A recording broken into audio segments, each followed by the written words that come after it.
সালামু আলাইকুম, আমি নাইম দক্ষিণ কোরিয়া থেকে। ডক্টর মোহাম্মদ ইউনূসের অনেকটা তো চান কপাল ধরাই যায়, তাই না?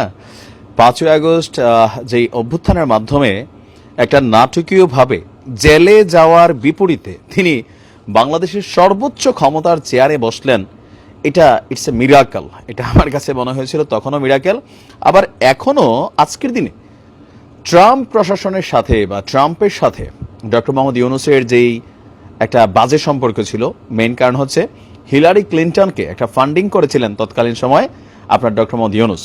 ইভেন ট্রাম্প সম্পর্কে তিনি মন্তব্য করেছিলেন, আবার ট্রাম্পও আমাদের ডক্টর ইউনূসকে নিয়ে বলছিলেন যে ওই যে হিলারির যে ফান্ডিং করছে এনজিওলার লোকটা কিনা। তো এরকম কিন্তু মার্কেটে আলাপ আলোচনা আছে।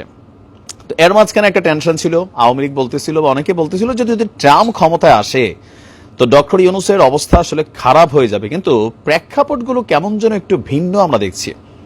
প্রথমত গেল 2 দিন আগে মার্কিন রাষ্ট্রদূতের মার্কিন অফিসের আমাদের যে এখানে দূতাবাস আছে, চার্জ অব দ্য অ্যাফেয়ার্স, তিনি একটা বক্তব্য দিলেন।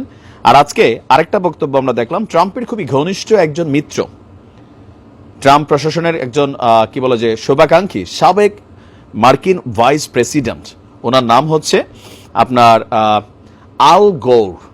তিনি আজকে ডক্টর ইউনূসকে একটা বার্তা দিয়েছেন, সরাসরি সাক্ষাৎ হয়েছে তাদের মধ্যে। সাবেক মার্কিন ভাইস প্রেসিডেন্ট আল গোর বাংলাদেশের অন্তর্বর্তী সরকারের প্রধান উপদেষ্টা ডক্টর মোহাম্মদ ইউনূস কর্তৃক গৃহীত যে সংস্কার কর্মসূচি, সেই সংস্কার কর্মসূচিকে সমর্থন করার অঙ্গীকার ব্যক্ত করেছেন। তো তিনি আসলে অঙ্গীকার করলে বা তার প্রতিশ্রুতিতে কি আসে যায়, যেহেতু তিনি সাবেক মার্কিন ভাইস প্রেসিডেন্ট, বিষয়টা এখানে না। বিষয়টা হচ্ছে যে ট্রাম্প প্রশাসনে এই ব্যক্তিটার গুরুত্ব যথেষ্ট রয়েছে, আর যার কারণে অনেকে মনে করছেন যে তার একটা সমর্থন এই মুহূর্তে ডক্টর মোহাম্মদ ইউনূসের জন্য পজিটিভ হবে। কারণ আমাদের প্রেস উইং যিনি উপদেষ্টা আছেন তিনি বলছিলেন যে ট্রাম্প প্রশাসনের মধ্যেও ডক্টর ইউনূসের যথেষ্ট বন্ধু বান্ধব আছেন এবং তার শুভাকাঙ্ক্ষী আছেন, যার কারণে রাজনৈতিক প্রেক্ষাপট পরিবর্তনে বাংলাদেশে ডোনাল্ড ট্রাম্প খুব বেশি ইফেক্ট করবে বা মার্কিনীদের কারণে ইফেক্ট হবে ওরকম কিন্তু কিছুই হবে না। তো সেইটাই আমরা দেখতে পাচ্ছি। এই আল গোর কার্বন নিঃসরণ, সম্পদের কেন্দ্রীকরণ, দারিদ্র্য এবং বেকারত্ব দূরীকরণে প্রধান উপদেষ্টার উদ্যোগে চালু হওয়া বিশ্বব্যাপী একটা প্রোগ্রাম ছিল 3-0, সেটারও প্রশংসা করেছেন। সুইজারল্যান্ডের পাহাড়ি শহর দাভোসে বিশ্ব অর্থনৈতিক ফোরামের বার্ষিক সম্মেলনের ফাঁকে আল গোর তিনি অধ্যাপক ইউনূসের সাথে সাক্ষাৎ করেছেন। এই সময় বিভিন্ন বিষয় নিয়ে তারা আলোচনা করেন। বিশ্বের শীর্ষস্থানীয় জলবায়ু কর্মী হিসাবেই পরিচিতি পেয়েছিলেন আল গোর, আর সরকারকে, অন্তর্বর্তী সরকারের যে সংস্কার কর্মসূচি বিশদ আকারে তারা শুনেছেন। তারপর এখানে তাদের অবস্থান তারা প্রকাশ করেছেন যে আমেরিকা ইউনূসকে সাপোর্ট করে যাবে।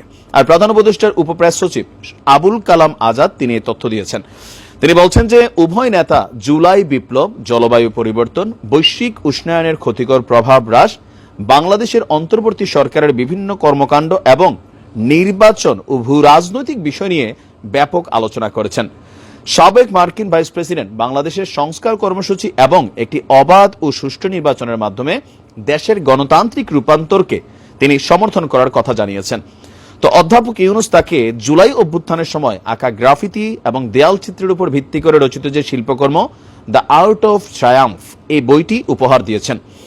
তো আপনার বাংলাদেশের তরুণদের বিপ্লবী চেতনাকে আল গোর বলছেন যে অসাধারণ। তিনি বলছেন আমি বইটির প্রতিটি পৃষ্ঠা মনোযোগ দিয়ে দেখেছি এবং বাংলাদেশকে আগামী দিনে একটা সুষ্ঠু গণতান্ত্রিক রাষ্ট্রে, শক্তিশালী গণতান্ত্রিক রাষ্ট্রে মানে পরিণত হওয়ার স্বপ্ন তিনি দেখছেন। আর তার জায়গা থেকে এবং আমেরিকার সরকারের পক্ষ থেকে, আমেরিকার পক্ষ থেকে সর্বোচ্চ সমর্থন তারা রাখবে।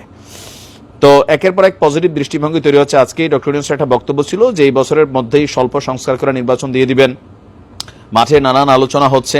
তার মাঝখানে এই ধরনের বক্তব্যগুলো সরকারের ইন্টারন্যাশনাল কানেক্টিভিটিকে আরো শক্তিশালী করে, বিশেষ করে আমেরিকার যখন একটা কানেক্টিভিটি ক্রিয়েট হয়। দেখা যাক এরপরেও কি হয়। ভালো থাকুন, আসসালামু আলাইকুম।